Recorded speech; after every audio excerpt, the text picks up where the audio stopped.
Hey y'all, I almost forgot to film this. How embarrassing. Anyways, I just started. This is my 83 Toyota diesel pickup truck. It's got a 2-liter diesel in it, 2.2 liter. And today I'm going to do the timing belt. So, first thing I did was move it into a nice sunny spot. It's a balmy 11 degrees today. And I loosened this 12 mil in the back of the alternator, pulled the alternator over, pulled off the fan belt. And next up, we're going to take off all of these timing cover bolts, and we're going to take off, I think we're going to take this cover off if these bolts will come off. I take this off, the fan blade, take off the pulley, so we'll do that, and then we'll see what's next. I have no book for this, so I'm just kind of doing this off experience, and we'll make it up as we go along, so I'll be right back. Well, you never know what to expect when working on old stuff, and water pump shouldn't be that hard to turn. It's free about that much. Then she's hard to turn. Real hard to turn. So that says to me, we got cooked bearings in that thing there, or a bad bushing, or whatever it's got. So, I guess we'll dig into this and pull the water pump off, and then we'll get a price on it. Well, there's a first. Come on, focus. There you go. The petcock on the rad wasn't frozen shut. No small miracle there, although it does seem to have slowed down a little bit. It wasn't frozen. It just opened up and I was able to drain the radiator. Never had that happen on a Toyota this old. Alright, so while that's draining, I've got these clamps undone. As soon as it's below this level, I'm going to pull these clamps off. We're going to leave the shroud on because I noticed missing a bolt there, only on the front. So we're going to pull the 4 rad bolts off. They're right there. There's 2 on either side. Looks like probably a 12 mil, I'm going to guess. And we're going to pull those 4 off, and once the radiator's done draining, we're going to just pull the whole radiator out, including the shroud. It was a bit of a pain getting the blade out. You got to kind of drop it down, go over to the side, and bring it up like this. And do a little bit of wiggling. Careful not to hit your radiator fins. And yeah, so we're going to wait for that to drain. And while that's doing that, I'm going to look for any bolts that might be hidden. Alright, so radiator's empty. We got about 3 liters out of it. And we've got the gear clamps off the top rad, and the bottom one is right here. I got the 4 12 mil bolts out. I took the grill off because it's not broken, and I'm kind of leaning on the front of the vehicle, and anybody who's ever worked on an old Toyota knows that those aren't exactly the strongest plastic components given their age. So I pulled that off, and while I was in there, I've straightened out these brackets, because this thing's obviously been in a front-end collision. We're going to put a new lens on it. I think I'll pull the bumper off, straighten that out as best I can. Maybe we'll flat black it, I don't know.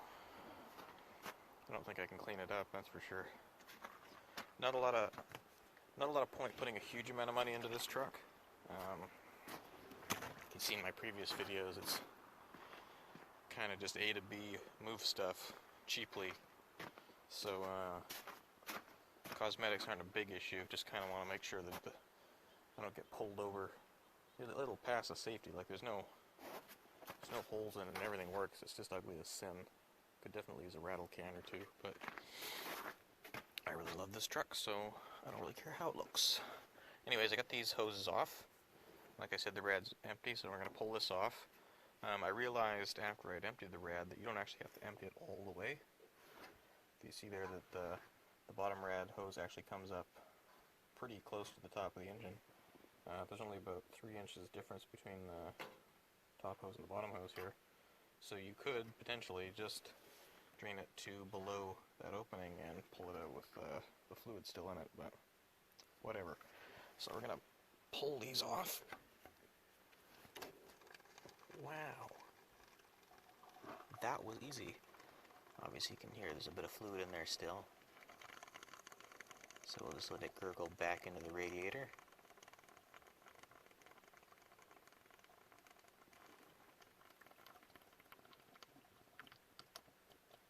Minimize the amount that's going to spill out.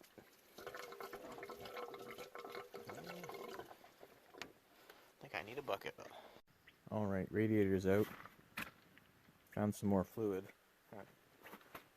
So next thing up is we're going to finish taking off the cover bolts. I think I got all of them. There's one right there behind the flywheel. I'm going to take that one off, and I'm going to see what it looks like under there. And then the next thing we got to do is put the impact on the main there and bust that loose and pull off the pulley / harmonic balancer. And then, yeah, we'll just see what it looks like under there. Have a look at the water pump. It's, like, you can hear that, I think. Just get real close here and listen. Does not sound good. Oh, look at that. Wonder. So I'm thinking that this is just one of those housing ones. There's no bolts, so there'll be a sequence of 10 millimeter or so bolts around it, maybe 12 by the looks of that one there, holding the pump on, and on the back side there's just an impeller and a gasket. So easy enough to fix, and we can still do the timing belt today. I think we'll just have to wait for a new one of these, unless the tensioner, which I'm guessing is this bump right here, by the looks of it, because the belt's going to go up over the top there. This is our pump. Go down, around, back a little ways here, and then up like this, and that's probably our tensioner. So let's pull our cover off and see what it looks like. So I thought we'd get lucky and we'd be able to take the cover off without pulling the main pulley off, but you can see right there our timing mark is going to interfere with that, as well as it seems to go around the bottom of the crank. So we're going to pull the crank pulley, we're going to pull the pulley off, and then we'll see what's underneath here. Focus. There we go. I wasn't sure until now, but after seeing this aftermarket red Loctite? I'm sure of it. timing belt's been done probably a long time ago, and probably I had a sneaking suspicion that this head was replaced. Probably what happened, I'm thinking anyways, is it either overheated and warped the head, or the timing belt, the original one, snapped and buggered the head to the point where it was cheaper to get a used one. So I'm assuming that that's when the last time all this work was done.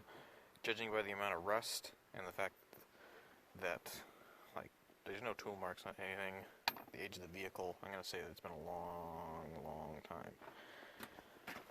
Anyways, got the bolt off. It was actually pretty easy. I thought it was going to be a lot harder. I just put the e-brake on, put it in 5th gear, and popped right loose with the ratchet. I didn't need a breaker bar or anything. Maybe a little too loose, actually. So I'm going to pull this off. I'm thinking usually with the 22Rs and 22REs and 20Rs, you give this a couple of taps with a rubber mallet, like the one I got right here. And you can usually just pull them off. So I'm going to give that a try before I go get my puller, because I don't know if you can tell, but those threads don't look too healthy. I don't know if I can get a bolt in there anyway, so we'll give this a try and see how it goes. Not exactly according to plan.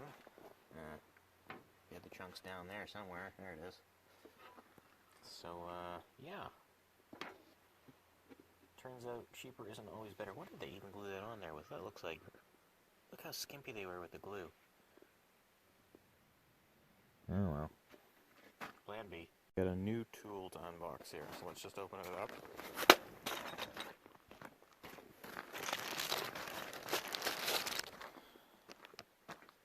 Nice. Well, we're into like seconds of the Chinese smorgasbord. Have a look at that. It's exactly what I was expecting. We got our timing marks here. Somebody has been in here. It's actually pretty clean. Doesn't look like we have any serious oil leaks. Obviously there's some on the pan down there, and the front engine cover looks pretty dirty, but we're not going to worry about that. It's a diesel engine. But what does surprise me is look at that. That's a proper Toyota timing belt, right from J.A. Pan. And she's actually in pretty good shape. like really good shape. Like proper, no cracks, still fitting tight. Not too much slop in her. I don't think it needs doing at all, but we're going to do it anyways because we have a new belt. And there's no point going this far without doing it. But yeah, she's proper decked. Man. I don't know how that... So I had a problem with the belt squealing, and I thought, oh, I'll just take the alternator, and the belt squeal went away. Well, I know what the fucking belt squeal was now. Boy, that is just really, really fucked. Anyways, let's turn her over and line up all the timing marks, and we'll at least get this done today, and hopefully this thing here isn't buggered and the bearing's still good, because I sure as shit ain't going to be able to get one of those. Alright. So we got all our timing marks lined up here. You can see there's one on the side of the cam gear here. Let's focus. There we go. It's right there. Lines up right with that mark there. Not sure if you can tell, but there is does appear to be a notch there. And then we got this one here. Oh, there. Did need that wrench anyways. That one's lined up there. And down here we got this one lined up with the, come on. There we go. Lined up with the notch there. So the next thing we got to do is light the truck on fire. No, I'm kidding. That feels pretty good. I don't feel any play in that. That's a proper Japan piece too. We're going to loosen off our tensioner here. I'm going to mark it. And I'm going to we'll just check the deflection here.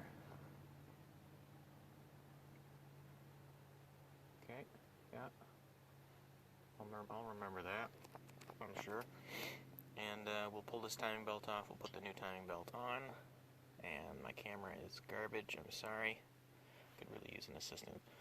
We don't have, like, zip ties and buy supplies money here. Like, we're proper broke. We're proper trailer trash here. Yeah. Anyways, I'll do that. We'll pop the new belt on, and hell, you know what? That looks like it's going to automatically tighten it for me. That'll make things all the easier. I just hope this isn't like under tension and makes it a big production to get the whole thing back together lined up, but we'll see what happens. Alright, so everything's off. Everything, I mean the belt. This was the only one under tension, so it's a little bit, but I can turn it by hand. That won't make any problems for me to put everything back together. Everything looks good. This guy here, no bearing noise, so she's good to go. So we'll put the new belt on, but before that I want to show you guys what to look for in a bad belt. So this belt is actually pretty good. I don't know when it was changed last, so that's why I'm changing it. See, there's no cracks when I bend it. You don't want to be bending your belt like that, like ever, but this is the used one, so I'm showing you. There's no cracks. The teeth are in pretty good shape. It's not soaked in oil or anything like that. So this belt's actually pretty good. But if you've got checking on here, obviously the lettering is pretty well worn off. Sorry, bad focus again. But you can see a little bit of cracking on there. I'm going to go like that, just a little bit. So this belt definitely is time due for a change. But if you get a vehicle and it's an interference engine like this one is, and you don't know when the belt was done last, do the belt. If you paid $400 for it, do the belt. I got this Bando belt here off Rock Auto for, I think it was like $8. It's plus shipping, but I bought a bunch of other stuff with it, so it worked out to like nothing. Anyways, always do your timing belts, especially on an engine like this, because this is a diesel, right? I don't know why it's got a belt. It should have a freaking chain, but like the 22s do, but they went with a belt for whatever reason, and if that belt goes, this engine's done. Like, I've got another one, it's like clapped right out, so yeah, the head would just be toast. Don't risk it. Like, if you paid $400 for the vehicle, and you've got tools and basic knowledge like I do, you can do it yourself. It's not that big a deal. And you can take a $400 vehicle and drive it for 10 years like I did with my my Pontiac Acadian. So yeah, do your belts. Look for checking. like if it looks like it's brand new, like brand new, and there's fresh timing marks and stuff when you get in there, you can get away with it. But if you're at that far in at that point, you might as well do the belt anyway. So just do it. Okay, so new belt's on. I've got the tensioner set back up. These bolts are all loose on the tensioner. So we're just going to go up here and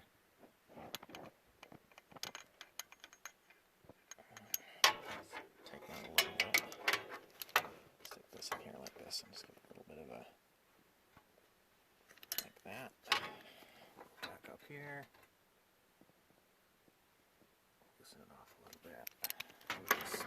I'm going to do this with two hands, but yeah, you just want to fiddle with this. Like, I'm going to go like that, give it a little toot that way, and then just to keep it there while I check, tighten this guy up just a little bit. I don't have torque on specs for any of these because I couldn't get a book and there's nothing online. I have a feeling that these are the same engines as the 2.4s, but I've got enough experience under my belt that I'm confident that I won't mess this up, so we'll just check out here. Yeah, that's about perfect. So, I'm going to tighten these up to what I think is good. So that's snug, and then just a little bit more. So on this one too. You can see that somebody's put grease on that in the past. So that's tight, and then just a little bit more. Perfect. So the next thing to do, I guess, is... You know, I'm an idiot. I'm going to pull this back off because I don't want to get antifreeze on this new belt. So I'm going to undo everything I just did and pull the water pump off. These are why you watch these videos on YouTube, so that I make the mistakes.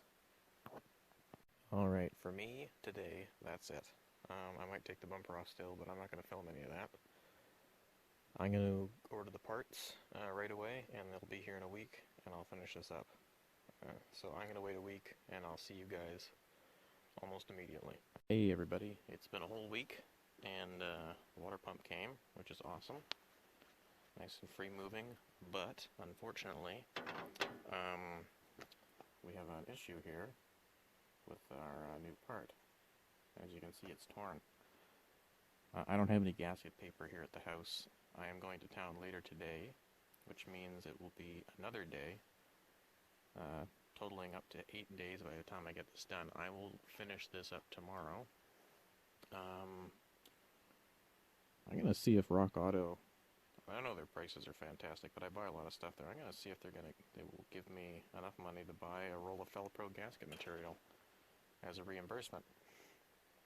But yeah, that's a bummer, but like I said before, for you guys it won't take very long. For me it'll be another day, so I'll be back in a bit, I guess. Howdy everybody, I'm just about to make that new gasket.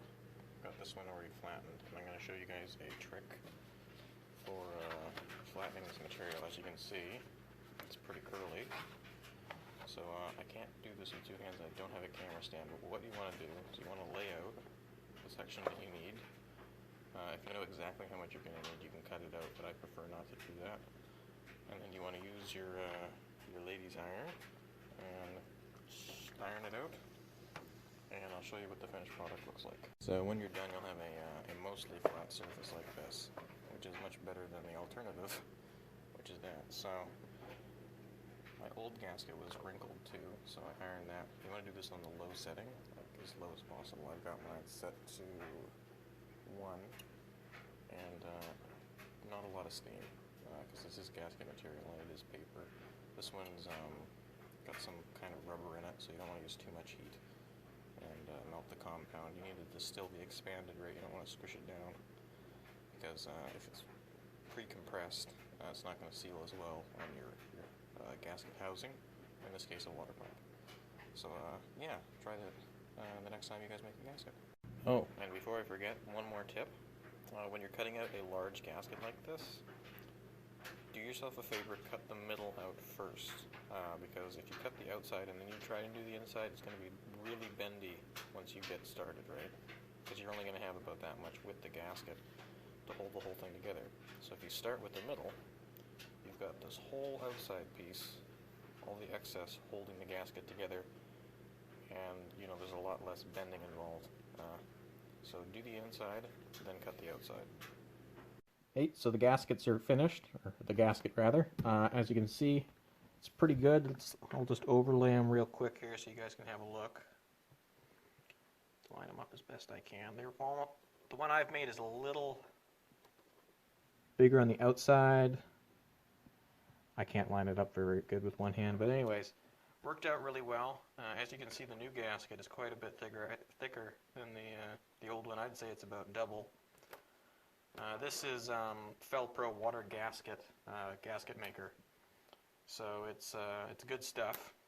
This gasket is this is garbage. This is something you'd see on like a Cambodian tire, as they say, lawnmower carburetor or something like that. Pretty crappy, and it's brittle. Like I can bend it and it's got a crack there now, so it's garbage. This new one is much better. The thickness shouldn't matter on the water pump. It'll give us once it's tightened down, we'll see how much it compresses. I'm gonna guess it'll compress about as much as that one, because it is pretty squishy. So I don't think it'll matter at all. Anyways, I'm gonna put these in. I'm gonna go change into my work clothes and we'll get ready to put this stuff in the truck. Alright, so I was just doing something off camera here to remove the studs from this water pump. And I realized some of you guys might not know this trick, so I'm going to show it to you real quick here. So I got my two 10mm nuts here. And what I'm going to do is I'm going to thread one on here like this. I'm going to thread the other one on right behind it. I'm going to take my ratchet and my wrench. I'm going to put one on the bottom, one on the top. Make sure these are tight together. And then I'm going to tighten them towards each other. So I'm going to go in like this, right? Not a lot, just enough so it's a little sticky. And then reverse the ratchet. And there you go. I broke it loose. And then the stud's out. And to get those off, you just do the reverse of that. Like this. Now you don't want to do that really hard because you can mess up your threads. Just enough so that the two are stuck together and you can use the ratchet to get them off. So,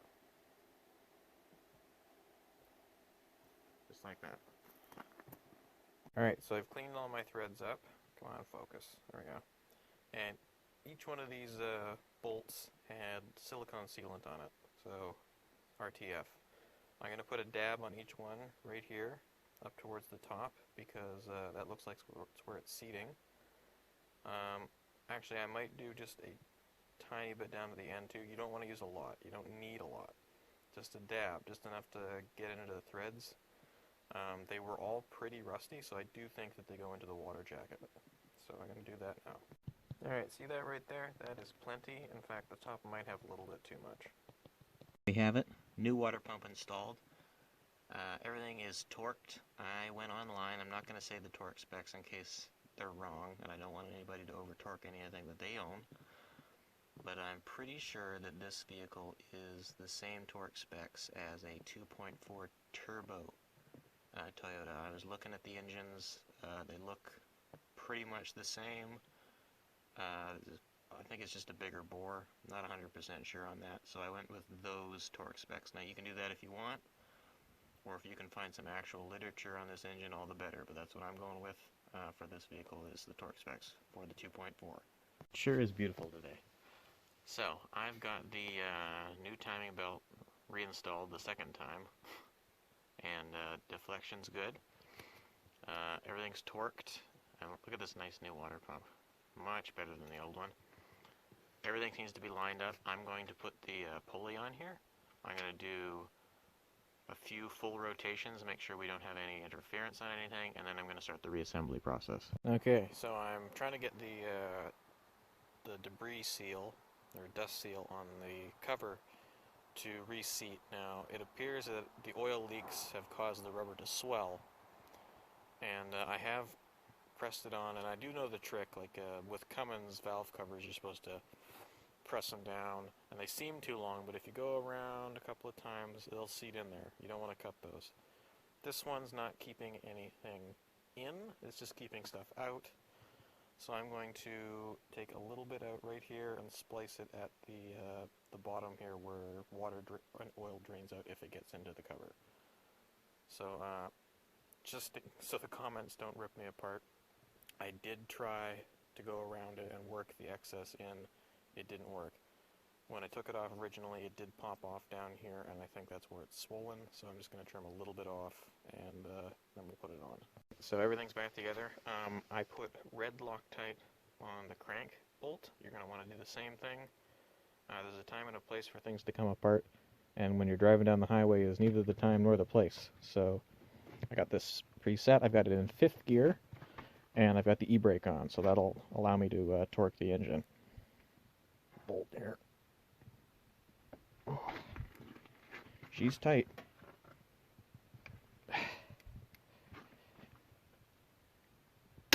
There we go. So that's torqued. I'm going to start putting everything back together. I'll put the radiator in. One of the things I want to do before we do that is there was a bolt that I broke off right here. I'm going to see if I can grab that from the backside and get it out. Right. So I got a bit of penetrating oil on there, and you can see now we got it moving just a bit. So I'm going to keep rocking it back and forth, and then back it out slowly, and it should come out fine now. There you have it. A little bit of brute strength and some good penetrating oil, and it's out. So I'll go dig around for another one. I also just remembered I got to reinstall the bumper.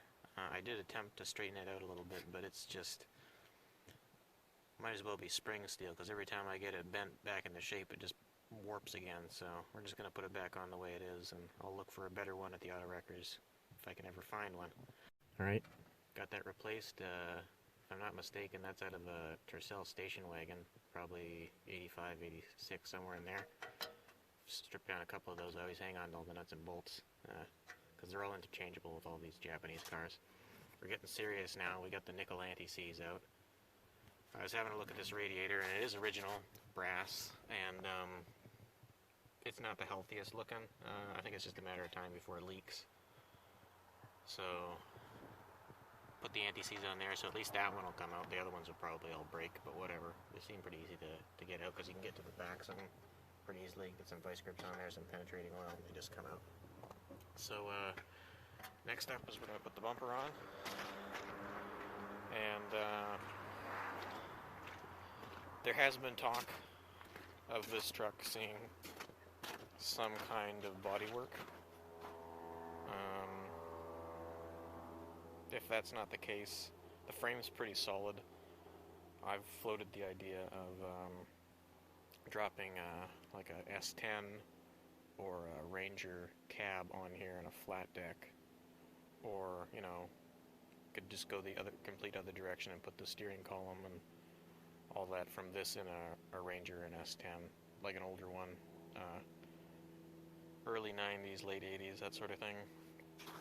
There's plenty of those things kicking around with blown engines, and you can pick them up for like $200-300 in pretty decent shape. So yeah. Anyways, next is we'll put the bumper on. We'll put the anti-sneeze on those. We'll clean up their threads, and before I completely give up on the bumper, I'm gonna try and persuade it a little bit so it's not quite so bad. Alright, bumper's back on. It ain't perfect, but it's better than it was. I've got another lens for that we'll put on when we're finished, because with my luck, if I put it on now, I'll smash it with my knee or something. But yeah, I think it's a little better. Maybe not. Maybe I'm just fooling myself, but get up in there, you dirty thing, you. There. So yeah, next we'll put the radiator in. Here's a tip for you guys that works on most older Toyotas. I've got a pop bottle here, normal thread, fits in there perfect.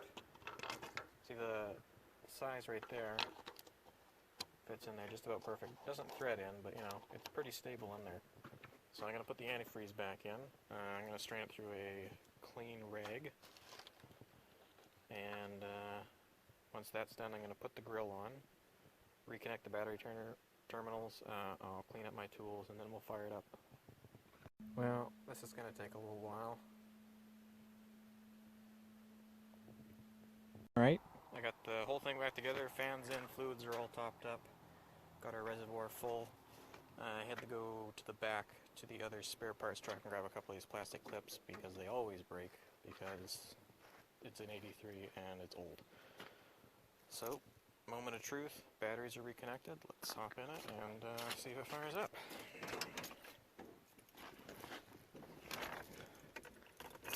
We'll give it a bit of manual glow here. Clutch in. Throttle's on. Come on, baby. Here we go. Oh, that's pretty good. Needs a little more glow plug.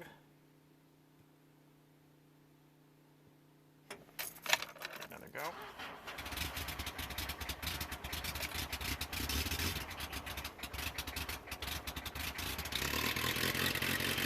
And that's why I call it the Poke Mobile, blue smoke. So down there too, that's the next thing to get fixed.